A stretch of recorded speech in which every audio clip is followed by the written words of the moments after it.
Welcome to the third disc of the series. In the first disc, we learned good fundamentals about Muay Thai. In the second disc, we got a little bit more advanced, working with a partner, working our combinations. And this disc, we're going to get a little bit more hardcore, hitting the focus mitts and the Thai pads with full power, so we get a good fitness, so we can stand in front of our opponent for 5 rounds without hitting the wall. Let's go up in the ring and let's get started. Before we get started on the pads, I'd just like to introduce my friend Daniel Jones. He's the current Queensland Muay Thai champion and been holding pads for me as well on the side for the last 4 years.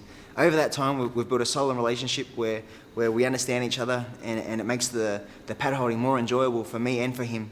So to start things off, we're just going to start with a basic jab, so grab your gloves and let's get ready.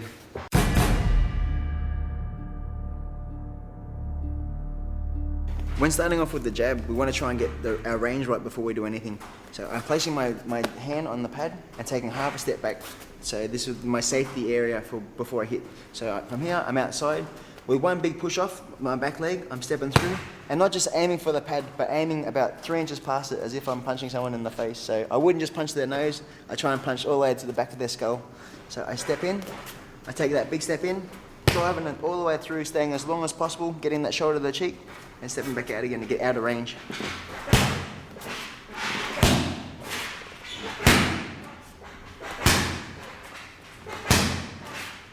When hitting the pads, it's good to have good speed coming out, but even better if you can bring your jab back faster than it comes out.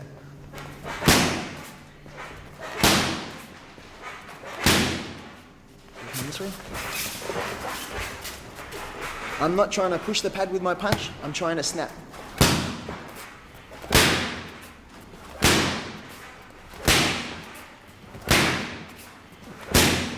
That's where you're going to get your knockout with the shock value. A quick jab on the jaw, snaps the head, going to stop the blood flow to the brain, and that's where you get your concussion.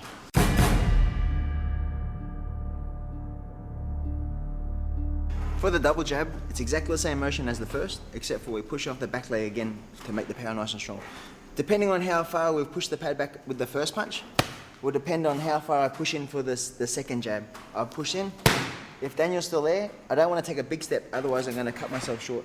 So even if I'm only pushing off my back leg only a couple centimeters, at least I'm getting the body weight behind the punch to get my power still there, so it's nice and strong.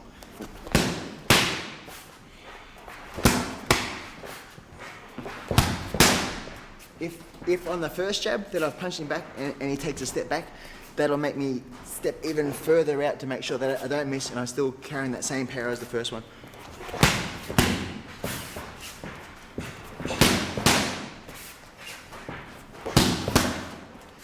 You'll notice on the pads as well that when you listen to the pads, if the first jab's nice and hard, it's going to make a nice hard cracking noise, and then if the second one's only a tap, you know you're punching wrong. You want the noise to be identical if you can. So instead of, come here, exactly the same.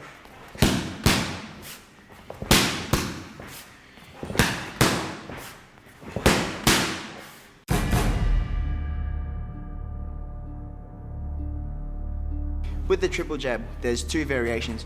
We can continue one like we did with the double jab, where we can push off the back leg 3 times. Every time, still push off the back leg, rotating the hips and shoulders to get as much power as possible, and exactly the same noise on the pads every time you strike. Another one is the quarter turns. So we're going to come through, and as we punch, our back leg is just going to pivot around. Just so we're not standing in front of our opponent after we finish the punches.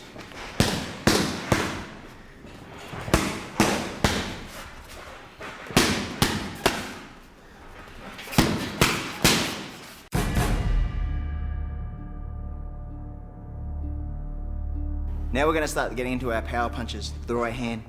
From here, we want to come through, landing the punch nice and solid. From here, just reloading the hips. To get maximum power out of our right hand, what we want to do is take a seat back onto our back leg. So all our better weight's on our back foot. From there, we're going to push off our leg, turning our hips and shoulders, and exploding through so the punch finishes at our knuckles.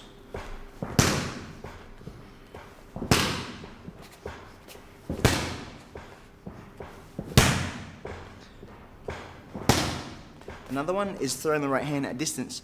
So we take half an arm length step away, we explode off that back leg as hard as we can, and then as we land, we push off, we land.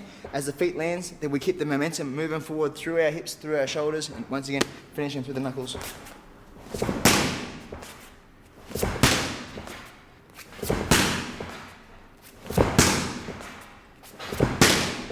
This one's a good one if your opponent's on the ropes or a little bit away.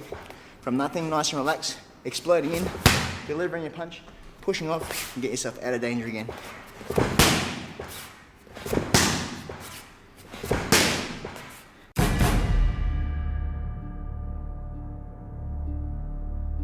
Now the 1-2s. We're going to come through, once again, getting our range right, so we're half an arm length away. From here, nice and relaxed. From here, we're going to try and explode off our back leg so our opponent doesn't expect it coming. We don't want to telegraph. From here, we just shoot off that back leg, driving through as hard as we can with the jab. As the jab lands, firing at that right, pivoting on that foot, hip and shoulder, and then stepping off the lead leg and getting out of danger. So,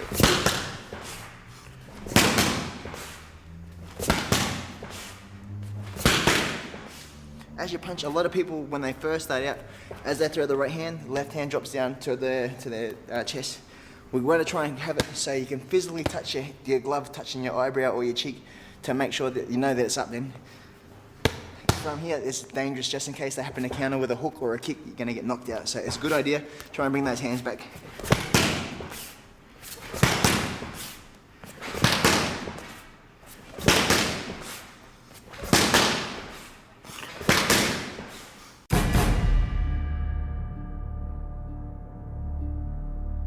Now that we've warmed up our shoulders for the jab and the cross and the 1-2s, now we're going to do the double jab with the cross. From here, we step through, push off that back leg, pushing it again, nice and strong for the double jab. As soon as the double jab lands, firing at that right, nice and strong, taking a step back to get yourself out of danger. Jab. You don't have to be in a hurry to throw the second jab. A lot of people make it nice and fast, but you're going to lose power. If you only bring it back halfway, it's just going to be that tippy-tappy again. We want all strength. Even if it's half a second slower, it's better to punch hard than the tippy-tap because you don't want your opponent to build in confidence. You want to hit, when you hit, you want to hurt them.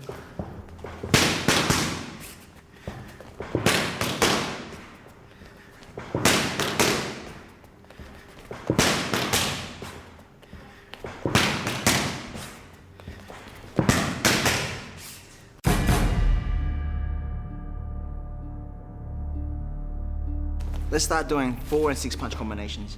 When you're starting out, a lot of people, they like to lean forward over their hips to try and land. What this is going to do is you've got 2 good shots, and then once you've done 2, you're going to be all off balance and you won't be able to throw anymore. From here, as you're throwing more than 2, you want to try and keep your body over your hips. So as you punch, if anything, just your legs are moving and your body's... Okay, so Daniel's going to pretend to be my opponent in the ring. If I throw 2 punches, there's a good chance I'm going to knock him back half a foot. So to make up that ground, I'm going to push off my back leg again and coming back.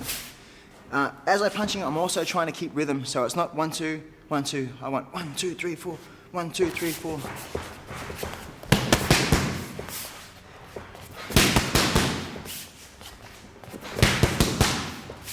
This time I'll get Daniel to take a little step more back.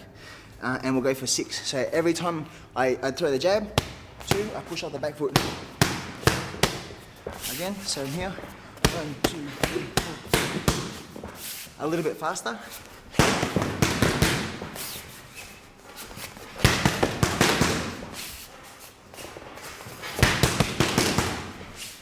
And then another thing you want to maintain is keeping your hands to the guard. So you're not swimming through, you're not doing the breaststroke, you're not Ian Thorpe, you're trying to bring those hands back, so you've got good defense the whole time.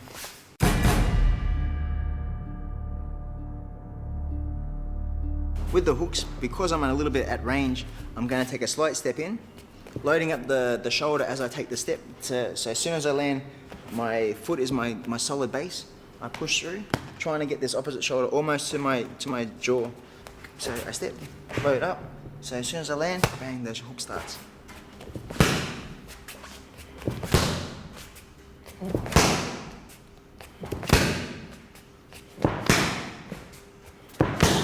Same off the right side. I come through, I take a step off the lead, I load up the left so the shoulder comes to the jaw first, so the right shoulder's back as far as possible. As soon as that foot touch, it's like the hair trigger. As soon as it touches, the right hook starts, aiming about 2 inches past the pad, and then springing back the same way I came for the punch.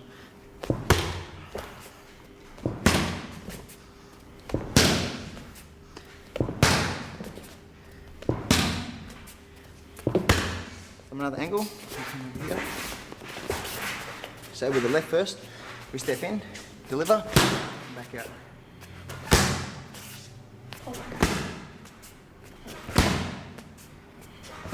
Off the right side.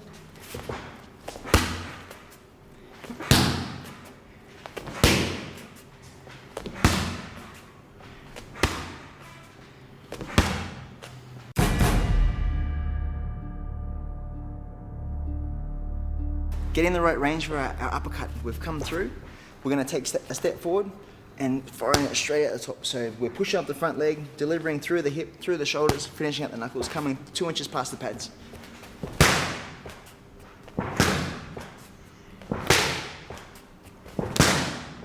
What a lot of people do, make the general mistake when they first start, is they come right in too close and they throw on the uppercut from here, which like before, it's impossible that your opponent will be this close to your face. So always remember, trying to come out nice and wide. So at least a 90-degree angle with the elbow.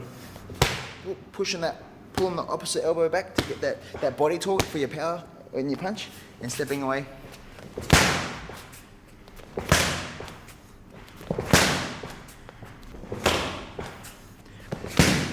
Off the right side, coming through again. We take a step forward to get our range, pushing off the back leg, delivering up on the angle, 2 inches past the pad, and then as the punch comes back, just pushing away to get out of danger.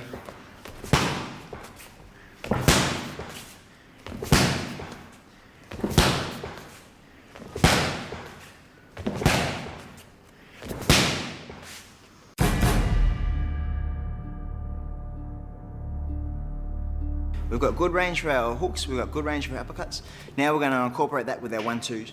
We step in, so 1, 2. From there we're not going to take another step. We've already got our feet planted. We've got a good solid base. We push off the floor, coming 2 inches past the pad, stepping back around and getting out of danger. So 1, 2, 3, and back out. 1, 2, 3, and back. Taking your time so the punch are moving nice and smoothly. You're not rushing the first two, pausing and then throwing the hook. Everything flows 1, 2, 3, and back. 1, 2, 3. Even when you speed it up a little bit faster. 2, 3. 1, 2, 3. Okay, now you can incorporate the uppercut also. So we just take the time. So 1, 2. We push off the ground, delivering up and back out. 1, 2.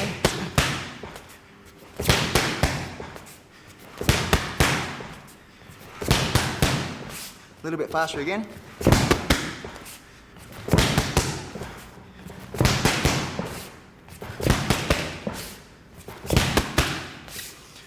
Just keep varying, 1, 2 hook, 1, 2 uppercut, just so you don't get bored with the one technique over and over again.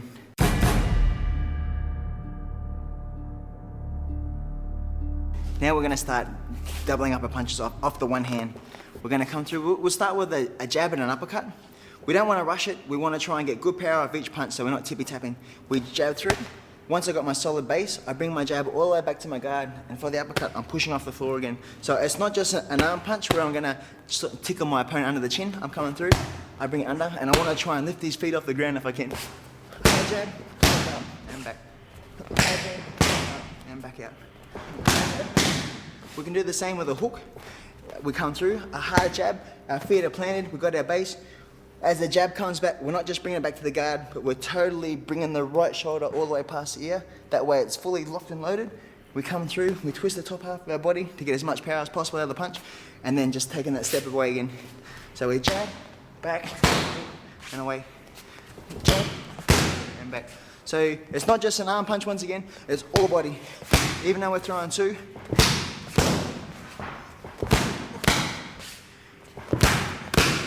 from another angle, you can see that I don't drop the power off at any stage.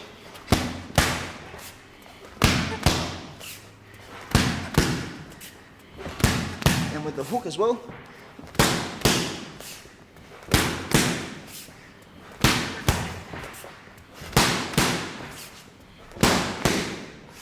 And that's your 2 punches off one hand.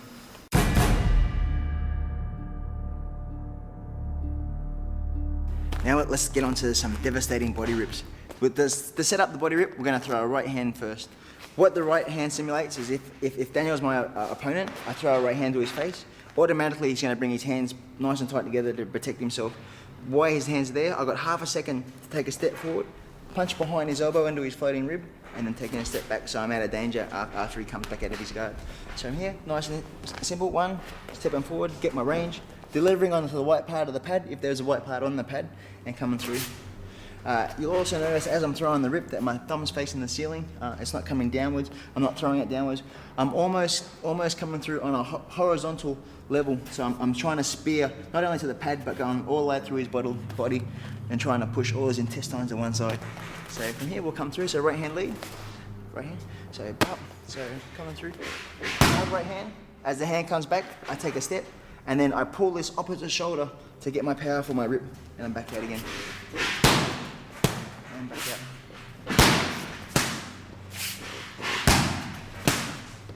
As I do the punch, I make sure I step first so I have a good solid base, and then I push off that leg also, not just my shoulder, but my whole left side of my body. If my leg's up in the air, I'm going to take power away, and if I punch and step, I'm going to take power away also. Punch, step, good solid base, push off the shoulder, and back out.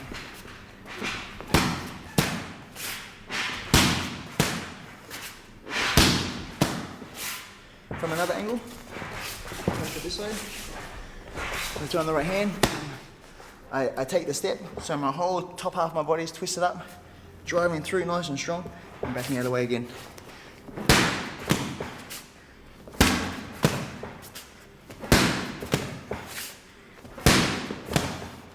Off the right side, I can work on my jab to set it up so the hands come together.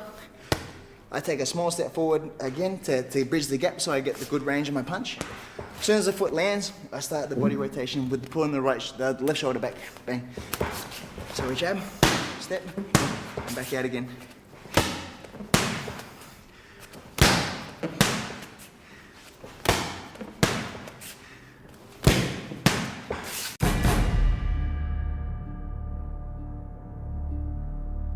Another very good effective body punch is the straight right to the belly. To set it up, we're going to throw a jab into the pad. Bang. We're going to, as the jab comes back, we're going to take a slight step forward off the lead leg and transfer on our body weight. So as soon as the foot lands, we're going to drive all the way through. We're not just punching to the front of the pad once again, we're trying to punch through the pad, through his body, through his back, and finish on the other side. So starting 3 to 1, dropping down nice and hard. As the hand comes back, we're also going to push out the front foot at the same time so that we're out of danger. So 1, 2, and back. If Daniel wants to take a swipe at me after I do the body punch, 1, 2, I'm gone. 1, 2, and back. Another slight mistake that a lot of beginners have when they first start out with this one is they do a nice hard jab, but as they go for the body, they leave their left hand down, which if they don't have their hand up in time, bang, you're going to cop maybe a hook into the head or an elbow. So 1, 2, as fast as you can, back out. One more thing with this punch is you don't want to get too close. A lot of people, they have a really strong, effective jab, but they take a too big a step in, and the hand only comes out half the way where you're going to take off power. So to maximize the punch, you want to try and extend it all the way out if you can. Just jab, as long as you can. Having a slight bend in, so when you finish the punch, you're pushing that through his body.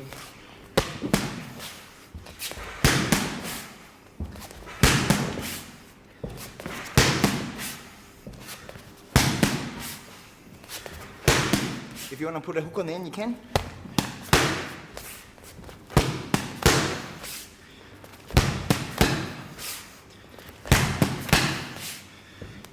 A lot of work to the body, the hands slowly drop, open up the guard, early knockout.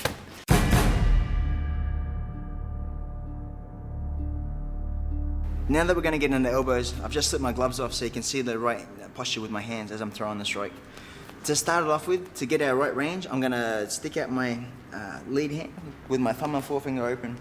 From here, this is what we call a range finder. So I know if I can touch with my thumb and forefinger, I'm exactly half a step away from landing my strike. I come through, I have the thumb on the shoulder, I take the step, As soon as the foot lands, I transfer my body weight all the way through, so I finish at the tip of the elbow. So touch, step, and back out. Touch, and back. Touch. We'll just change the angle. If you're doing with a friend, make sure that the pads are nice and far away from the face. You don't want to get too close or have any accidents. You don't want to go to the clinic on a Sunday if you can help it. So we come through, we touch, over the top and back out. Touch, and back. As I elbow, the thumb's on the shoulder the whole time. Left hand's up nice and high for protection. And as soon as I strike out, I come back the same line, helping me get out of range.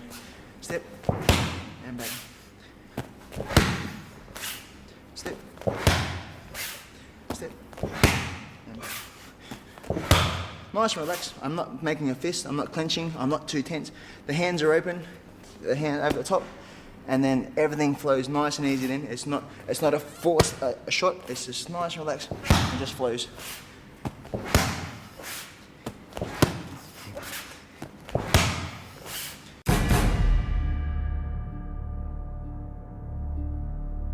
With our rangefinder, we not only can set it up, but we also can use it as another elbow strike. We've come through, we've used the thumb and forefinger. This time, as the hand comes back, we're going to take a slight step forward to bridge the gap. We're going to lock our left side out this time, having the thumb touch the shoulder. Once it's locked, we pull the right shoulder back as hard as we can to try and maximize our power, and then come back that same line to get out of range. Touch, step, and back out. You touch, step. The harder I pull the shoulder back, the faster the top half of my body is going to spin into the shot.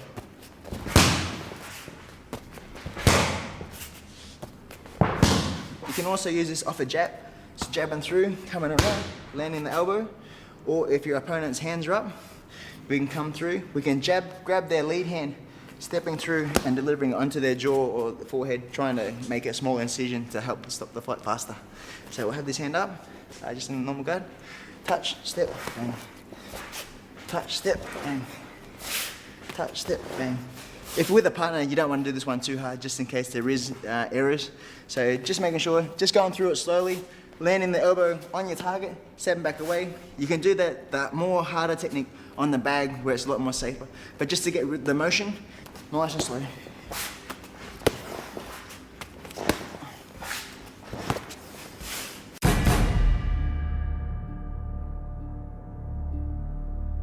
The uppercut elbow is a very effective elbow. If our opponent is throwing a jab, we can take a step through and just deliver straight underneath the chin. To practice the elbow, we're just going to push off our back leg, keeping the hand nice and close to the head and just running it directly behind our ear, trying to make the tip of the elbow nice and sharp. So if it happens to land, we're going to make an incision. And back. And back. The harder I push off my back leg, the harder the elbow is going to be. We can do the same off the back elbow as well. We come through, delivering, not just the throwing the arm up, but twisting the whole hips and shoulders behind the shot as well. Same deal with the back leg, pushing off nice and strong. Coming straight up the center. And same again, like before, if you're starting out holding pads, don't have the pads in front of the face. Try and hold it out to the side and away as far as possible.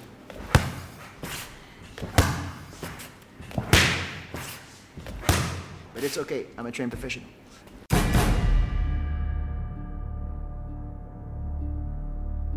We've taken the elbows through step by step. Now we're going to start putting them in the combinations. We're not going to rush the elbows, we're just going to take it through just like our punches, so we've got the continuous rhythm. To start with, we can either go up and down, up with the one, down the other. We can go up, down, and we can throw it across. We can go across and down. The best thing is just to have fun with them. Experiment, try different combinations until you feel satisfied that they're flowing freely. Yeah, good defense, and gradually increasing the power, so not only you're prepared but your paddle is prepared as well. So come on through, up. Keeping good defense, so one hand's always up no matter what elbow you throw. Always have a little bit of protection with the other hand. Hands are open, up, touching the shoulders in between, making the tips of the elbow nice and sharp.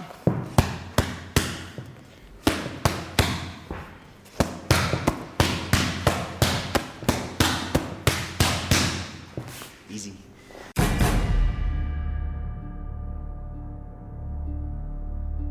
The top half of our body is nice and warm. let's start getting into the proper Muay Thai kicks. The first thing we're going to do though, which is very important, is getting the pads right with our pad holder. If you're holding pads for the first time, there's a couple of things you want to look out for. We want to try and keep the pads nice and flat so we've got a good solid surface to land on. We don't want to have the pads on an angle, otherwise when the kicks lands you're going to have a sore foot or a sore shin. You want it nice and flat so it all lands nice and solid. Another thing to remember is keeping the pads nice and upright. That's going to make me kick properly. If Daniel brings the pads down, I'm going to end up soccer kicking, and that's a bad habit to get into. So the pads are up nice and straight. The harder I kick, you'll notice as I distrate the pads, Daniel will push down to help counterweight the power. But I'll try anyway. So we come through, I'm taking a little step 45 degrees off my lead leg. As soon as that the leg lands, I'm pivoting, landing into the center of the pads and coming back to the guard. So it's not just coming to the pads and then falling down. I control it and bringing it back. Up and back. And back again.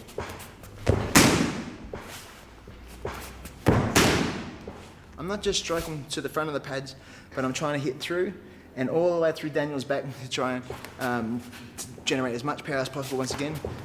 Come fight time, I don't just want to kick his arms, but I want to try and break him or break his ribs or break whatever I can.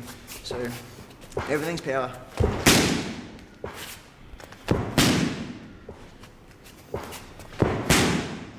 Every time I kick, without gloves, the hand's open, and I'm just trying to keep the hand up so I'm touching the head so I know my hand's there and not getting crazy with my style. Every time it's exactly the same. One hand up, one hand down, and back to the guard. From another angle, I come this way. Same deal again. We step out to help generate power. Up,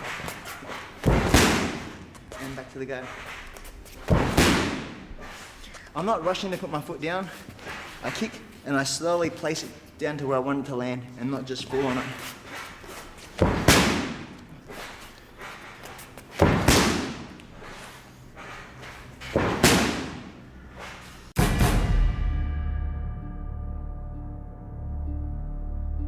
We've just landed some nice, hard, solid round kicks. Now let's work off the left. The left's very important. If you're fighting an orthodox fighter, this is your perfect weapon to help counter everything they do, because it's very hard for any boxer to block off their back leg.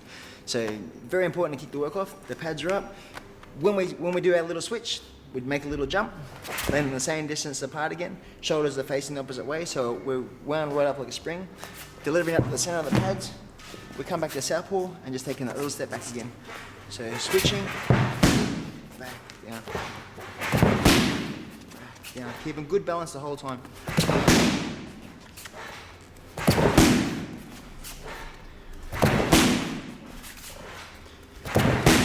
From another angle, I'll come this way.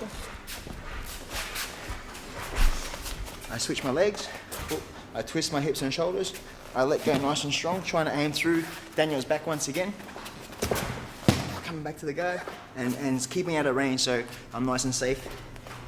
Up, coming through, one hand's up, one hand's down. The insteps turn all the way to the side, so it's all shin that's landing on the pad and not calf or foot, it's all shin.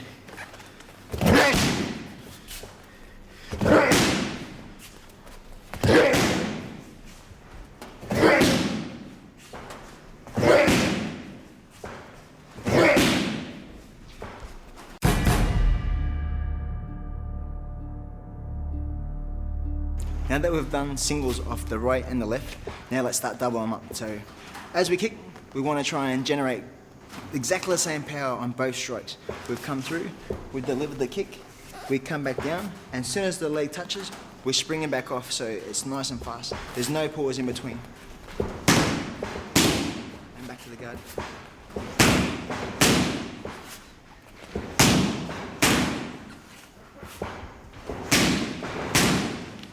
Off the other side, you can also see off the left, I switch in, I do the kick. This time I'm bringing the leg all the way back to the southpaw again, springing off the ball of the foot, landing into the pad, and then back to the guard. Both kicks are landing exactly the same spot on the pads.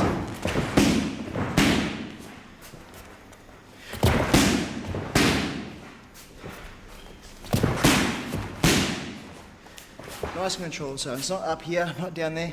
both exactly the spot. If you get a sweaty mark on the pads, try and hit that same sweat mark both times.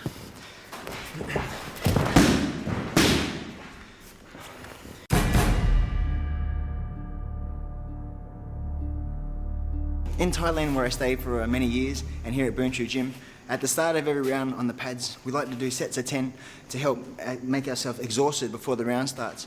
And that way, it stimulates being on the ring, so while you're exhausted, you've got to push through the pain barrier until you finish the end of the round. So to demonstrate, I'll do 10 off the left and 10 off the right. So every time I kick, I'm trying to hit exactly the same spot on the pads.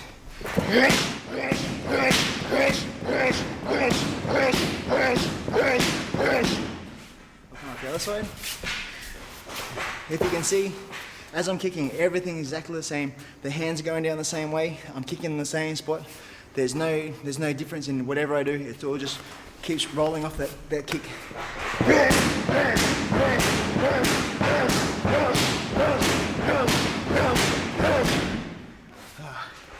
As you can tell, I'm pretty exhausted now. And then you've got to try and finish the round on top of that. So it's hard work, but it gets you fit fast.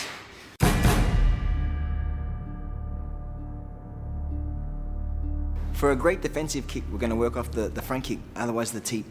From here, we're going to come through, lift the knee up nice and high, level with the hip, pushing out with the ball of the foot, not just the whole bottom of the foot, but just the ball to make the target nice and sharp. Keeping that balance again, and back to the guard. From here, Daniel's going to take a step back.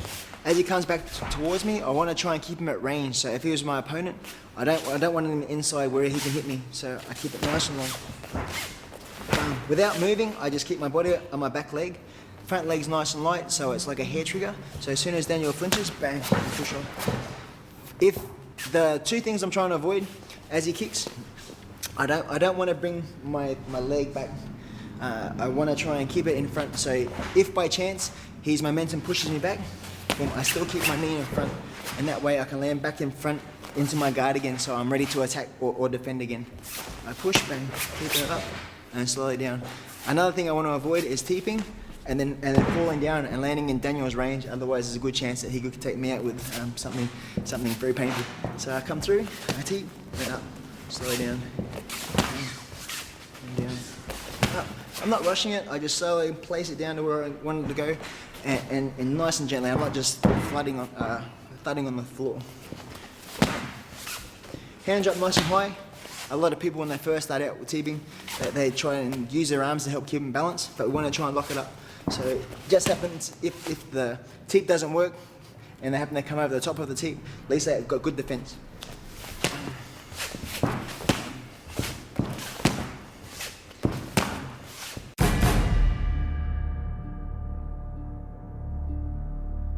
Just like the left side, we're going to do the same kick off the back. The left sides are more of a defensive shot, whereas the back leg is more power. From here, we bring the knee up level with the hip, and we're pushing through Daniel's body as hard as we can. Slowly, we take it back to the guard and gently put it back to where it come from. Up, push, and slowly back down. And slow down. You almost want to imagine like you're kicking a door. You don't want to have your toes pointed down. You want to have everything pulled back so it's all the bottom of the foot. Pushing through nice and strong, holding for a split second, and slow down.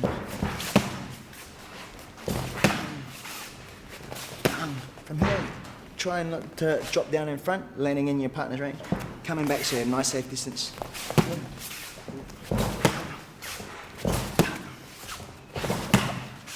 Once you've got both sides comfortable and you've got good balance, from here you can take it where you're teeping off the left. We step down. As soon as the front foot lands, we start the right. Boom, and back to the guard again. Left, step, right, and back out. Left, step, right, and back. Hand drop the whole time. Left, step, right, and back. If you can, see if you can make both the left and the right teep land exactly the same spot on the pad. Boom, boom, and back. Boom, boom, boom, boom. One more.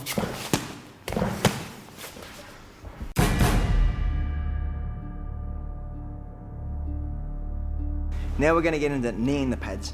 With this one, a lot of people when they first start out, they knee straight up, and they only concentrate on kneeing this forearm pad. In fact, we don't want to knee this pad at all. We want to try and hit purely underneath it and hitting the belly. So I'm using that as a ranged target. I'm coming through from the side, I take a step forward, I'm bringing the knee up on a 45-degree angle, coming under the pad and hitting straight into the belly pad without hitting the forearm pad at all. I step, under, and back. Step, under, and back. If we have a look from another side, we should be able to see the right angle where we're coming under from. So the pad's up, I glide the knee underneath, so I'm coming as close as I can to the forearm pad without actually hitting it, and not only hitting the belly pad, but trying to drive through Daniel's body into his spine.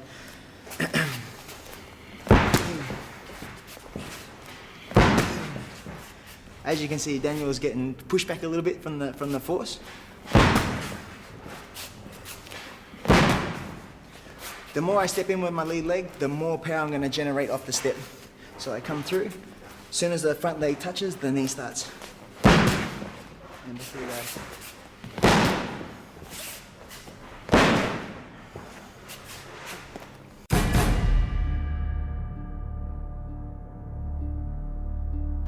We were pretty precise with our right knee, so we want to try and hit exactly the same target with our left. So we come underneath. To build the momentum, we take a step forward off our right leg.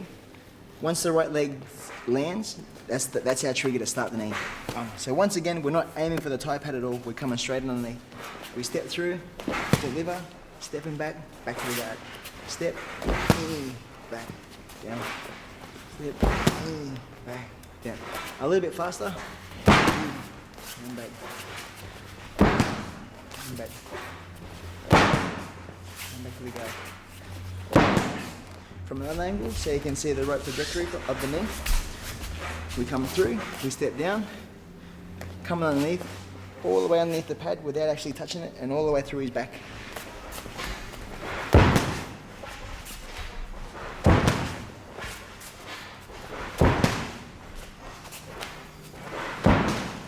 If you're doing this with a friend or a partner, just make sure they have that lunch first, otherwise they're going to throw up all over you.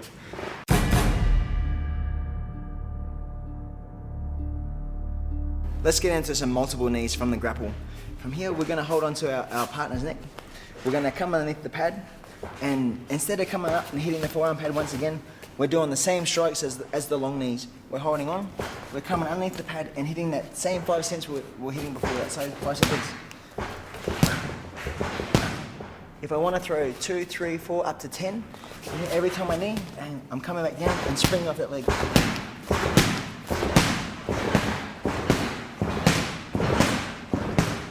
We'll come from the other angle, and you'll notice that as I'm kneeing, I'm pulling on Daniel's neck. I come down, I push. The knees aren't coming straight up, they're coming from the side, and I'm trying to bring my ankle all the way horizontal to the floor. So I'm pushing through, pushing through, pushing through. That's going to give me the right angle to come under the pad and hit the belly.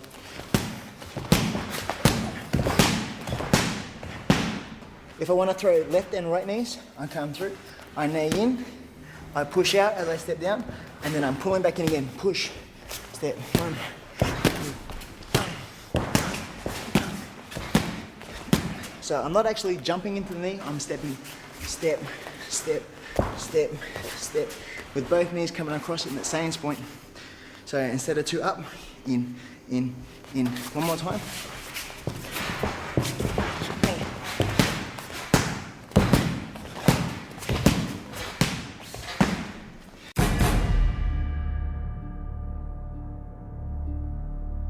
So far we've done a really good job with all our single shots. Now let's start putting them together. We'll work off the teep first, stepping down and adding the round kick off the rear leg. So we come through, keeping the body weight on the back leg, lifting the leg up, giving a slight push. Depending on how far Daniel goes back with the push is how far I'm going to step forward for my round kick. So we'll take it one more time. So if I don't move very far, boom, if I'm just on the spot, I'm pretty much landing on where my legs are and coming through. If I give him a good whack, he's going to take a fairly big step. So that means I've got to take a bigger step in to land my shin nice and strong. So, 1. For a split second, I'm holding the leg up to keep my balance to determine how far I step. Once I come through, instead of landing down, straight in front, I'm going to come out on a 45-degree angle to get my body weight behind the kick. I push through, I hold, stepping down, driving nice and hard up to the body, back to the guard. 1, and back. Push, hold, and back again. Push, hold, and back. One more. Push, hold. Once you're feeling comfortable off the left with the right kick, we can also mix it up. So we're tipping off the left. We're going to hold it for a split second. We're going to change in the air and come back with the left side. So we've front kicked. We're switching the air. Nice and hard up to the body and back to the guard. One, hold, back, down. Tip, hold.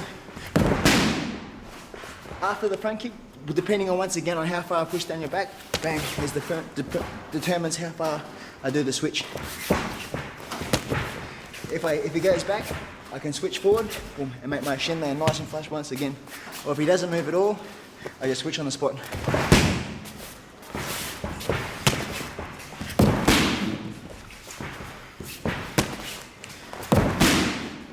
It's a good one to practice over and over both sides so you're nice and comfortable come sparring and fight time.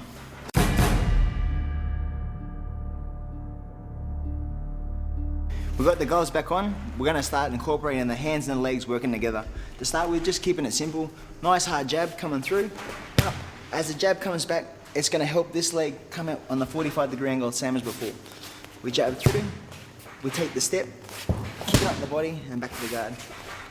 Step, and back and out. We step in for the jab, we step out, back to the guard. Step, and back. From another angle, you can see that I'm at range. I use my back leg to push in. Nice hard solid jab. As the hand comes through, I'm stepping out to the side, delivering a good hard kick to the body, and away again.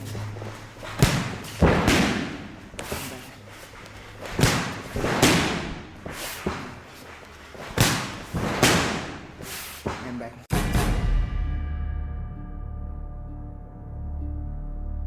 We've done the jab kick, now we'll go on to the other side. The right hand, switching left side. Coming through, this one we're not going to step forward, we're already in range. Firing the right hand out as hard as we possibly can. Bang. Once we've hit the pad, we're going to, as the hand comes back, taking the switch. Boom. So as the hand comes back, not only are we switching the legs, but we're going to rotate the body so the shoulders are facing the opposite way to load up our hips. So we come through, and we switch up. And then as we let the kick go, it's going to be full force and back to the guard. And back out. Hard punch, and back. Hard punch, back to the guard. From another angle again. Coming through. Switching, so I'm fully locked and loaded with the hips and shoulders. Driving the kick up, so I'm going through Daniel's whole body. And then stepping away so I'm nice and safe.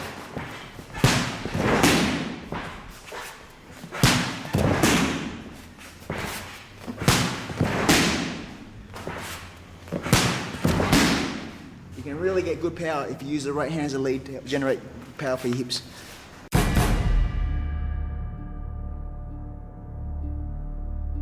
What makes Muay Thai so different to other martial arts is its devastating power shots. From here, as we do, we're going to start with a 1-2 first. 1-2. In karate, taekwondo, and other martial arts, from here, they throw the kick, bang, where it's more of a flick. So I've thrown the 1-2. My hip's already in front, and if I throw my kick here, I'm not going to be able to generate much power. What I want to try and accomplish, 1-2, I'm going to pull my hips and shoulders back, reload my hips as much as I can, stepping out to get my body weight behind the kick, and throw out to the body. So now, 1, 2, I pull back. So everything I got to try and break some bones.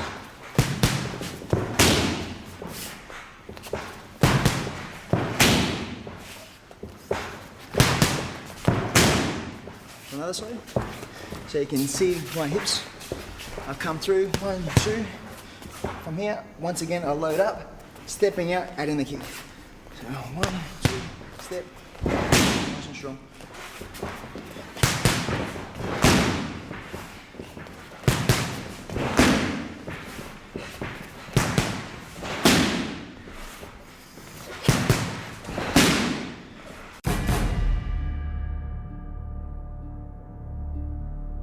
We've mastered the hard part with the jabbing and kicking and the right hand left side. Now we're going to do exactly the same with the knees. We're going to jab through, up, As the jab lands, as the hand comes back, we take a slight step forward to bridge the gap, bringing the leg out to the side and driving that same knee underneath the thigh pad and into the belly. Driving through his backbone. We can do the same off the other side. We right hand, as the hand comes back, instead of switching, we're going to take a step forward, driving the knee under the thigh pad, taking a step back, back to the guard. 1 step, 2, back, down, 1, 2, and back, all to the sternum area.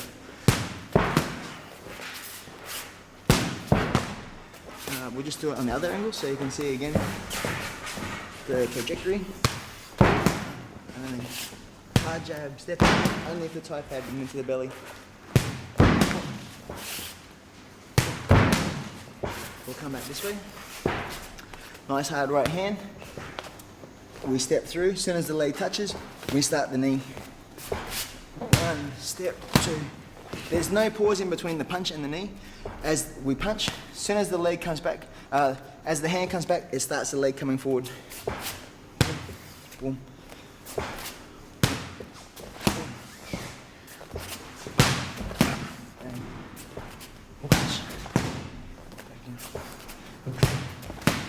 One more, nice and hard.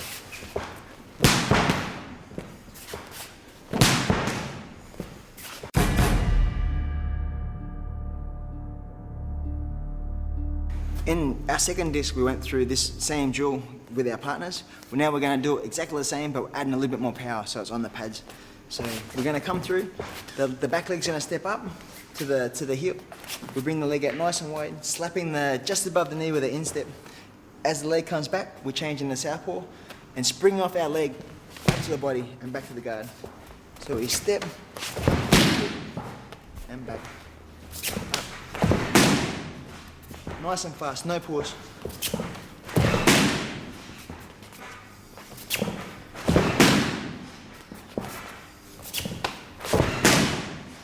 From the other side. Coming through. We tap inside just above their knees. We're trying to avoid the actual knee area just in case we happen to hit it with their ankle. Otherwise, we're going to blow our whole foot out and it's going to be very painful to continue the rest of the fight. So we try and aim for all the soft parts of the body, bringing the leg back so it's got good power from our hips and driving up. Back to the go.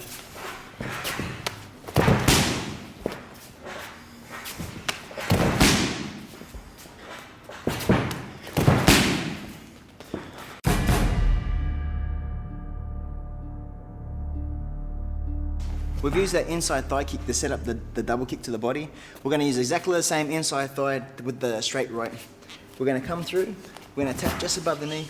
This time, as the leg comes down, we're going to keep our hips and shoulders still facing this way. It's until that foot lands that we come around and add in the right punch. Pretty much we're simulating a baseball pitch. We're coming through, we load up and driving through so the punch is nice and hard. So we're out of range, we step up, we kick above the knee, we step down, and then we twist our shoulders and hips as hard as we can to get good force out of the punch.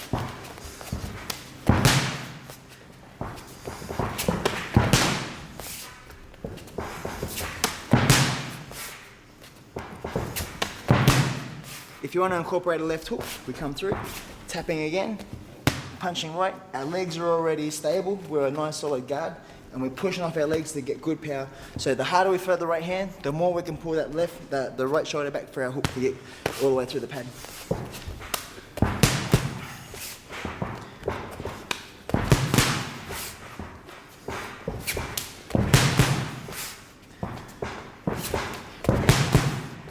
Another angle again, so you can see bridging the gap, delivering the punch, sliding through, tapping in, hard right hand, hard hook, and back.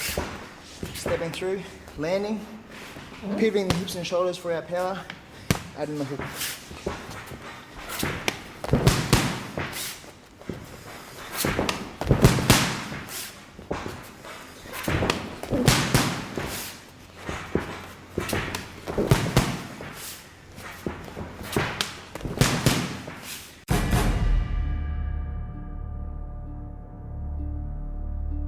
In our second disc, we went through partner drills with learning how to block and counter. Now we're going to do exactly the same thing with the pads. I'll get Daniel to kick up his back leg. I'm blocking nice and strong up his leg. From there, I bring it straight behind and add in a kick. Bang. We come through, lock, and back to the guard.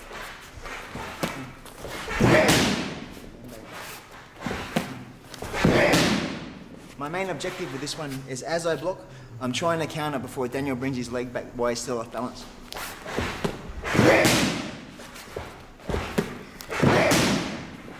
Off the back leg, it's exactly the same.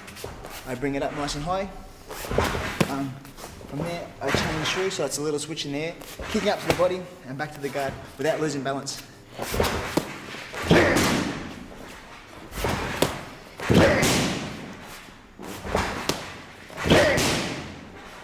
Once you feel comfortable off both sides, with your pad man, you can have it so he can kick either side. So not knowing which side he's going to kick off, be nice and relaxed, watching his hips and shoulders, seeing what legs attacks, blocking strong, and then countering off that same leg.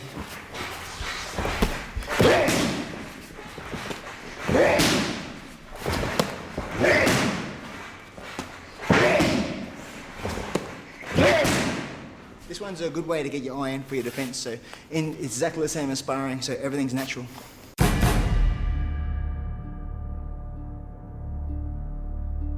To counter off the front kick is we're going to use the parry. I've taken off my gloves so you can see the way that I'm using my hand. As Daniel tips off the lead leg, I'm trying to catch his ankle in my palm. So I'm pushing my fingers all the way to the floor, and as the kick comes, all I'm doing is redirecting the kick so he comes off balance. So from here, once again, I just push it through. Push it through. This time, to add the counter, I've come through. I parried the kick so Daniel's off balance. As you see, my hand, as I push, my whole body's twisted up. I'm going to bring my hand back to the guard at the same time as switching my legs. Bang. Now my hips and shoulders are ready to let the left leg go. Up to the body. So here we parry the kick. One. And back to the guard again.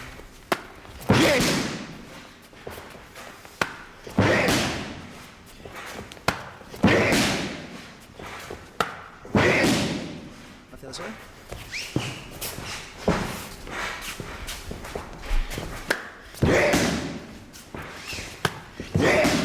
I'm not over exaggerating my hand. I'm just bringing it to the side of my body. Once I get to here, the kick's pretty much already missed, so I don't have to come too far out and throw myself off balance. I just bring it to the side, boom, and there, switch it up, add the kick.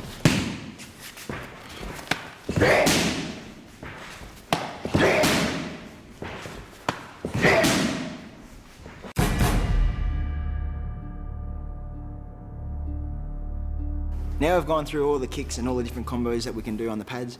I'd like to demonstrate what we do here at Boonshu as what I learned in Thailand when I was living there all those years.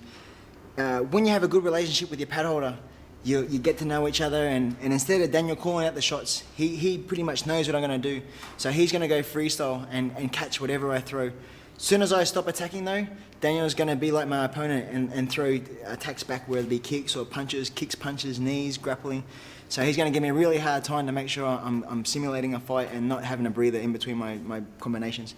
So to give you a rough idea, I'll just do a 2-minute round, just a quick idea of what we get up to.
So that gives you a rough idea of what we'll get up to, and definitely works you out and gets you fit pretty fast, so good luck at home.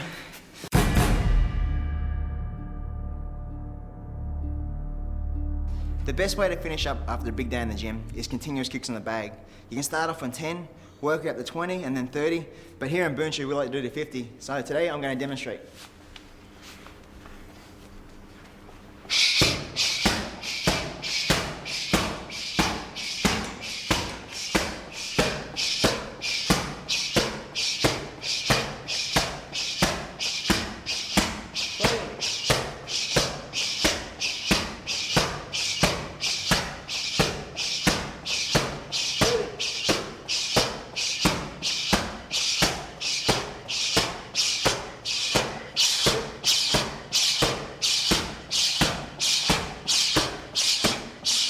Yes! Oh, sure to tires you out. Oh, give that a go at home.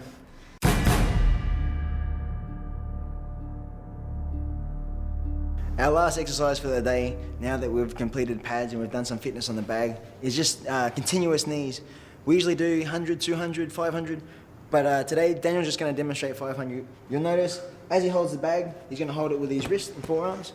Every time he jumps in, pushing the bag out, pulling the bag in, and trying to have that same spot for both knees coming through knee.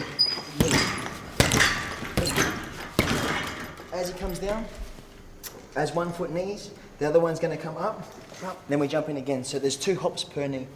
Behind, knee, behind, knee, behind, knee, behind, knee. So here, take it away, Daniel. Just 50, mate.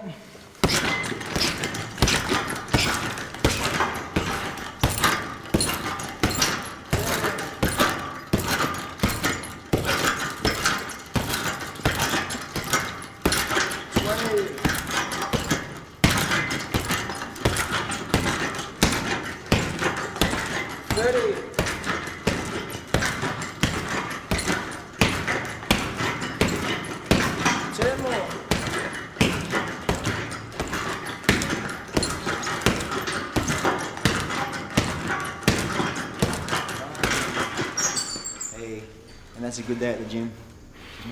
Thank you. Awesome. We've pretty much covered everything you need to know in learning the art of Muay Thai. It's taken me 20 years and 100 fights to get where I am today, and it's been an absolute pleasure in sharing those techniques with you. If you keep practicing your fundamentals, working your drills with a partner, and working your fitness with those power shots on the pads, you're taking a step in the right direction of becoming a true Muay Thai warrior. So Wadi Cup, thank you.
He's lucky that he's got more time on his hands that he can work on it, and he's a pretty tough guy in his abs. That's it. Sawadee Cup.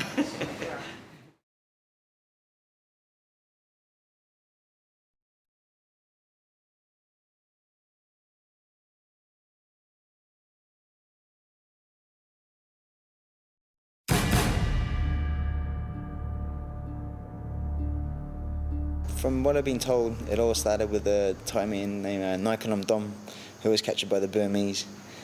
he was captured, and then the King of Burma said, okay, yeah, you got to fight for your survival. It was like the old Colosseum days. He fought one guy before the fight. He wrapped his hands in rope, and before the battle started, he started a Ramoy, and after that he came out and beat one opponent, 2, 3, 4, ended up beating 10 in a row, and after 10, the King of Burma said, okay, you prove yourself. You're the first Thai person I've ever set free. You're the only one to survive. And after he got back to the capital of Thailand, the king made him a hero. And ever since that day, Muay Thai was born. In Thailand, every gym has their own Mongkon that their fighters will use. While I was in Thailand,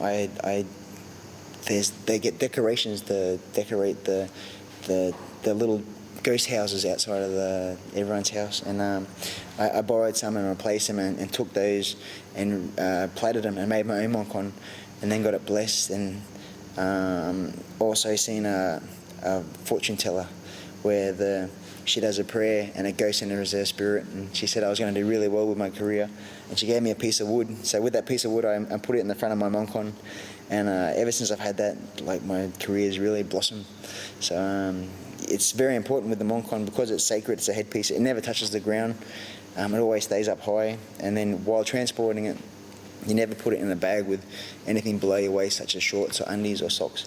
So yeah, it always stays up pretty high, and it's a very important part of any Thai boxer, whether it be a foreigner or a Thai person. Armbands are also pretty symbolic. Usually your teacher will present you with your own armband. For mine, I got presented by a head monk, where my sponsor, Richard, who's a Thai man, gave it to me. And then on another occasion, I got a symbolic Thai tiger that I wrapped inside it. And then last year, I went to become a monk for 7 days. And part of being a monk is you get a piece of cloth. And when you use the cloth, you're not allowed to touch females. So when you want to pick something up, you put the cloth down, the females put their whatever object on top of it, and then you take it from there. There's no hand-to-hand contact just in case you touch. So after I finished becoming a monk, I now use that cloth as an armband on my other arm. So I'm taking the monkhood and hopefully that energy from the temple that when I was there to carry into the fights with me and give me good luck. And so far it's been pretty spot on.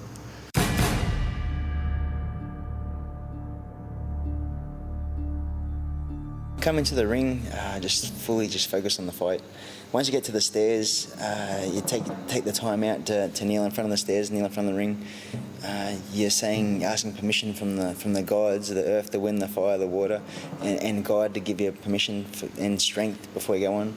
As a Thai custom, that they touch the ground to get a little bit of sand or dirt on top of their glove, and then they just wipe it in their hair as a reminder that even though we're humans, we come from the earth and we go back in the earth once we die. So no matter what sort of superstar you are, at the end of the day, you're just a human being. So without all the elements to get you where you are in that present time, it's not just about you. It's about everything. In Muay Thai, the Mongkon is sacred, so it's not good to go under the rope because you want to show that you're dominant. And it's bad luck. Anything under the waist with the Mongkon is considered bad. The head's so sacred, so you always go over the top rope while we're in the Mongkon. In training, we always go through the ropes because in this ring is our school, it's like our classroom. Whereas on the ring, that's where you're going to do battle. So, and you want to try and keep all the bad spirits away as possible. So you always go over the top.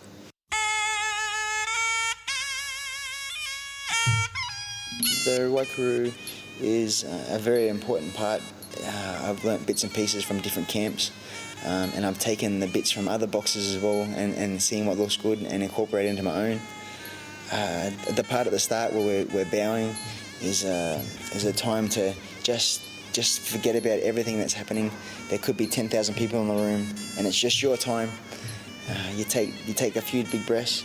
Your first bow, you're asking permission from the gods, the elements, and God to give you inner strength and power to get you through the next 5 rounds that could be life-threatening because this is a very dangerous sport and one wrong blow and anything could happen. So No matter how hard you train, it only takes one solid hit to be really, really messed up. So asking permission on the elements. The second one is getting permission from your parents, your uncles, your aunties, your grandfathers, your grandmothers, your ancestors, your wife, your sons, your daughters, because without all their love and all their support to get in that exact moment as well, you'd be doing it by yourself, which is impossible. You need your parents and everyone else to get you there as well.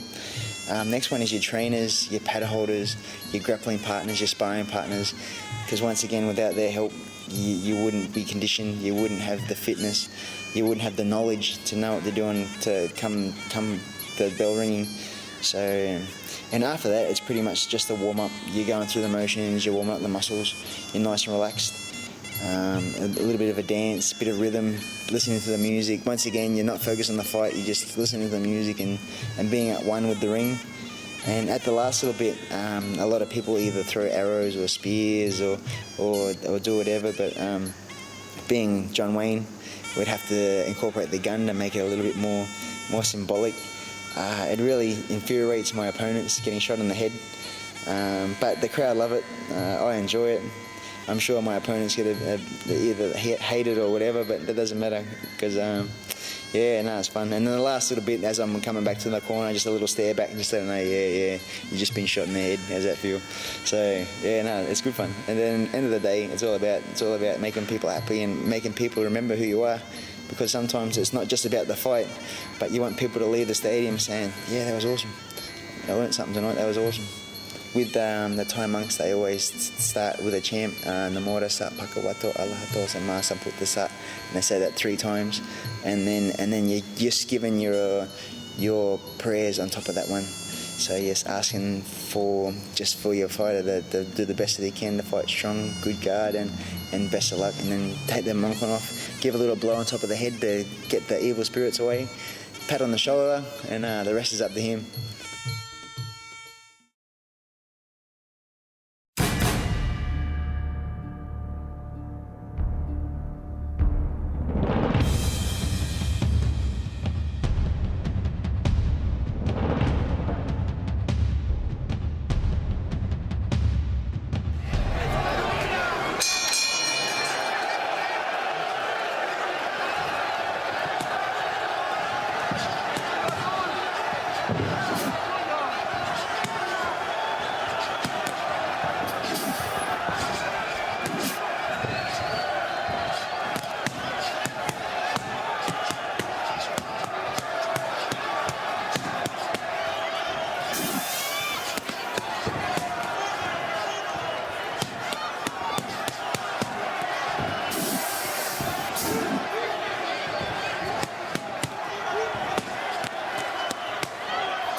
In training, every time I hit the pads, it's got to be at least 100%. I don't want anything less, not 50, not 80. It's got to be simulator fight every time I'm in the ring training, because that's the same fitness I'm going to use while I'm fighting. So there's no point throwing 50% stuff and then getting in there and throwing 100% and getting exhausted halfway through the fight. So the pads are exactly the same as a fight. Mr. Dips in the mornings is awesome because we slow everything down and take our time with technique and just go through our game plans. And when I come into the afternoon sessions with Daniel, it's awesome because it's like a fight. It's like being in Thailand. He's big and long, so I have to really use my legs to push in, do my combos and push out again before he tags me. I also like to have my paddlers attack me nice and hard, so when they have the shin pads on, they kick me about maybe 70%, so I can simulate a fight. So when I get kicked in the fight, there's no surprises. so I'm always blocking strong, always got good balance. It's important to have your padman imitate your opponent as well. You can't just go through the same humdrum every single day. Today I'm fighting a southpaw. Okay, my pad holds a southpaw. If he's a good puncher, he punches me. If he's a good kicker, he kicks me. So, and then we just work off that. So come fight time again, everything's in place and there's no surprises. Dip's pretty clever, being a Thai, having so many fights. And Daniel's awesome because I can say, okay, this guy does this, I want you to do this at me as much as you can. He'll go, no worries, and he'll do that to annoy me.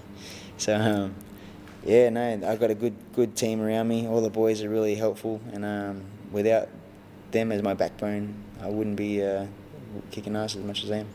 In Thailand, all the pads were freestyle. No one was calling anything. Everything was pretty as close to a fight as possible. So it was almost like a spar. So the pad holders are there. They catch. They read your motions before you throw them. So as soon as you flinch for a kick or a punch, they're already there to catch it. And you don't hold back. If they're not there, if they're not there the last second, you try and pull it. But sometimes you make a couple of mistakes. But and it gets you thinking too. Instead of someone going to throw, we're going to throw 1, 2, 3. 1, 2, 3. It's too robotic. On the fight, no one's there telling you what to throw, and same as on the ring. So you've got to be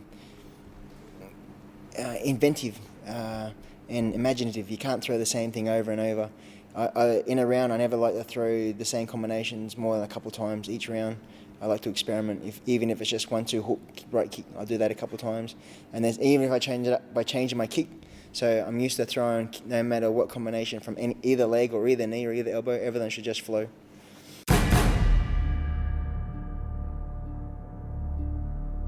As soon as I know about an opponent, I'll try and research as much as I can via YouTube or the internet, or if any friends have any footage of my opponent. You can hear hearsay about this guy does this or that, and sure enough, you'll practice for it and you get in the ring and they do something completely opposite. So you never sort of take anyone's advice to heart. It's better to view with your own eyes and see what they have. And then once again, you can't even rely on that because no two fights are the same. What they might do that fight, you'll train for, and they'll fight you completely differently again. So just be prepared for anything and do your research, study, have a game plan, and try and stick to it no matter what happens.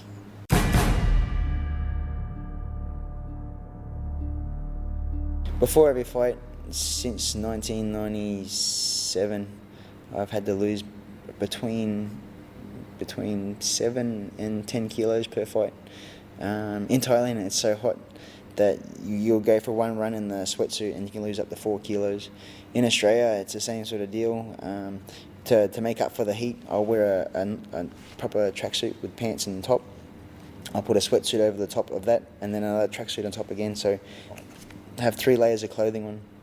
On a 45-minute run, I can lose approximately between 3 and 4 kilos on a good summer's day. So if I lose, let's say 3 kilos, not eat or drink anything all day, just try and sleep to fight off the hunger pains. Then in the afternoon, put those another tracksuit and go for that same jog again. If there's 3 more kilos, I've lost 6 kilos in one day. In my sleep, I'm going to lose between 1 kilo to half a kilo. And then one more run in the afternoon or in the next morning is another 3 kilos. So far I've lost 9 kilos plus half a kilo is almost 10. So it hurts like hell to not eat or drink for a couple of days. But when you're getting paid big money like myself to fight professionally, it's some of the sacrifices that you have to make if you want to be there. So once you're on the scales and you've been cleared the fight, you have 24 hours to replenish. So as soon as the officials give the okay, I start drinking slowly, eating, putting all the nutrients back in, and then it's just the eat, sleep process all the way to fight time. And then as I'm leaving the stadium to go to the stadium, I'll hop on the scales and I'll be back up to 82 from 72. So it's a bit of a trick come fight time that I have a few kilos advantage, but it's my advantage, so I'll get away with it. With his losing weight, he doesn't complain, I'm starving. You never hear anything out of him. In training, he runs 12K in the morning, 6K at night, and does pad work on top of that. He doesn't say a word. He's so dedicated and never complains about training. It's unreal. He's a special person when it comes to training.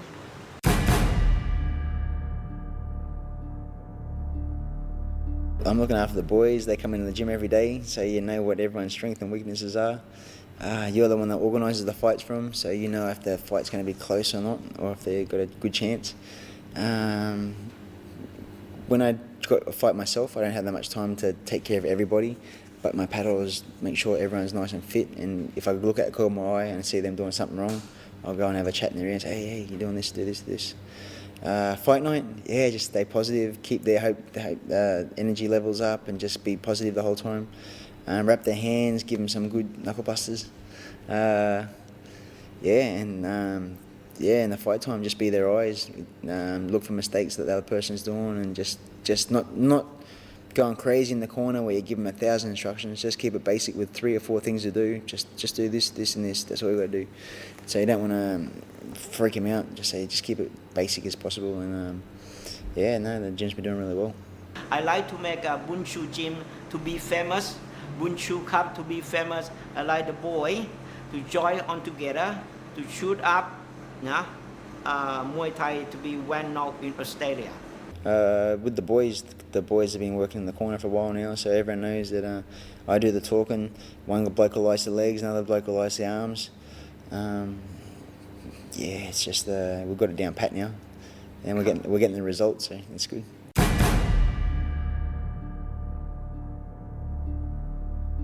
Come fight time, and I get hit with an elbow, and I see blood dripping down in front of my eyes, or I'm on my opponent in a clinch, and I can see my blood on his shoulder.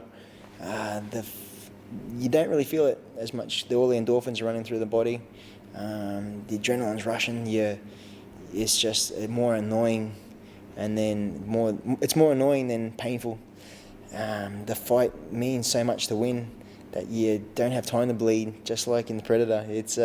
It's a weird sensation. You can worry about that later after the final bell, but at that present moment, you see the blood, and you know you have to do everything you can within those next few rounds to stop the fight in your favour. Otherwise, the doctor might deem your cut too big to carry on.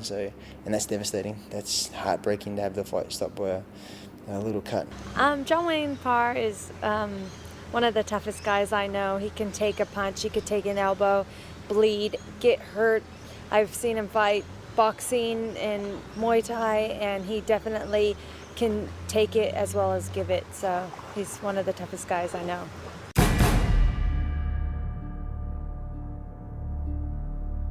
In Thailand, the bags are ridiculously hard. They're almost like wet cement. They're that crazy, and then you just belt them as hard as you can every single day, and then the Thai pads, and then sparring, and then the fights on top. I've noticed that when you first start out in Thai boxing or in martial arts in general, your shins are very sharp, and then the more you train, your shins slowly get rounded off until they become a flat, soft surface. Not soft, but a strong, calloused, calcified from your knee to your ankle is just one weapon. So it takes a little while to get them nice and strong, but once you do, that's pretty good. I can have a 5-round war now, and then go out and dancing half an hour later with no dramas whatsoever.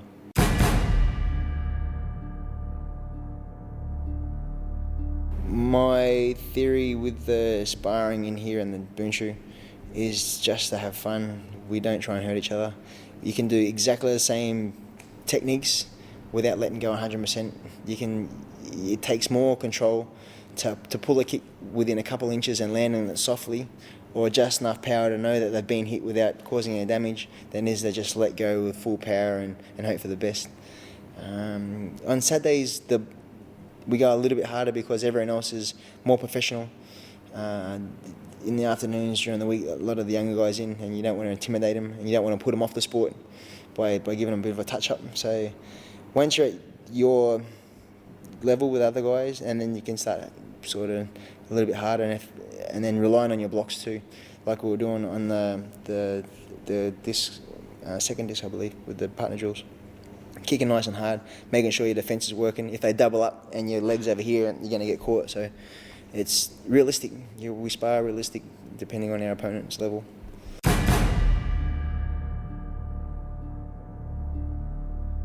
If I could fight anyone in the world right now, I'd probably have to say Yodsinglai. He's the most exciting fight out there. He's a household name. He's beaten me twice, so I have a lot to avenge for. And a win over him would put me in the spotlight as probably one of the top dogs as a foreigner in the Western world as a Muay Thai fighter. So yeah, he's the man I want.